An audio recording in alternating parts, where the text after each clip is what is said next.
munaasabadan oo ujeedadeedu ahayd sidii looga wacyigelin lahaa daayarta ku dhaqan degmada og dhibaatada ay tahriibku leedahay iyo kahortagga balwadaha xunxun ee qaadku ka mid yahay ayaa waxaa soo qabanqaabiyey koox dhalinyaro ah oo ka soo jeeda degmada og isla markaasina wax ka barata jaamacado ku yaala magaalooyinka Hargeysa iyo Addis Ababa. munaasabadan oo ahayd ayaa waxa ugu horreynba ka hadlay Yaasiin Qaasim Barre oo kamid ah ardayda soo qabanqaabisay kulan, waxaana uu ka warramay ujeedada kulankan ay soo qabanqaabiyeen iyo isagoo ku dheeraaday dhibaatada ay tahriibku leedahay. xafladan oo runtii ay ardaydeena jaamacadaha waxay ka dhigtaan dalka iyo dibadda ay isku soo hawleen, taasoo ay mas'uuliyiin fara badan ay runtii nooga gacan qabteen. waxaan kaga hadlayaa kulankeenan saddex qodob qura oo runtii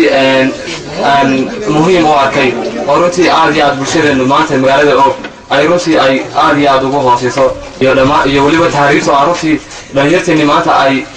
u socdaan wadanka. gudoomiyaha magaalada kaliya ama maxaa ku raday maamulka magaalada ama culimadiinka oo kaliya ma qaban karaan horumarka la doonayo, yani horumarka loo baahan yahay in la qabto waxa weeyaan waa in dhammaan waayeen caruur iyo cibralaba ay noqoto in markaasi laga qayb qaato. sidoo kale xubno uu ka mid yahay guddoonka waxbarashada ee degmada Xasan Aadan Dhago hore iyo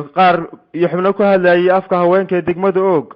oo munaasabadan ka hadlay ayaa iyaguna ku dheeraaday sida loogu baahan yahay in laga wacyigeliyo daayarta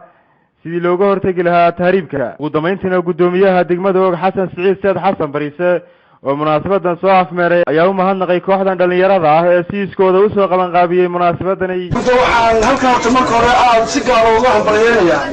dhalinyaradaas oo abaabushay xafladan ka soo baxday jaamacadaha oo waxbarashada tayadeedii muujisay ahna inay ku daydaan dhalinyarada kale ee iminka daawanaysa